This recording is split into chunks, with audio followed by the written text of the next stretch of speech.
Bumelta sa China si Defense Secretary Gilbert Teodoro. Pang-iinsulto raw kay Pangulong Bongbong Marcos ang sinabi ng tagapagsalita ng Chinese Foreign Ministry matapos batiin ni PBBM ang bagong Pangulo ng Taiwan. Nasa frontline na balitang yan, Camille Samonte. So our relations now stands at a crossroads as facing a choice of where to go from here. Ganyan inilarawan ni Chinese Ambassador Wang Zelian ang estado ngayon ng relasyon ng Pilipinas at China. Anya, kailangan magdesisyon ng Pilipinas kung anong direksyon ang tatahakin ng ating bansa. Sinabi yan ng Chinese Ambassador sa isang event sa Makati ngayong gabi.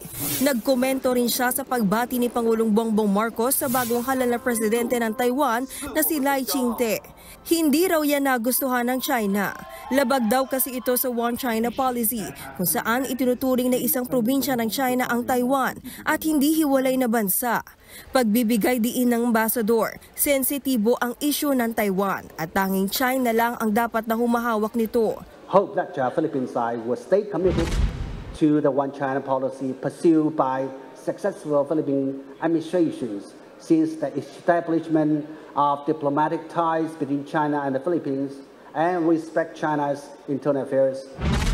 Sa isang pahayag kahapon, pinayuhan ni Chinese Foreign Ministry spokesperson Mao Ning si Pangulong Marcos na magbasa pa ng libro at intindihin ng mabuti ang isyu ng Taiwan para makabuo ng tamang konklusyon. Ang pahayag na yan, binweltahan ni Defense Secretary Gilbert Teodoro.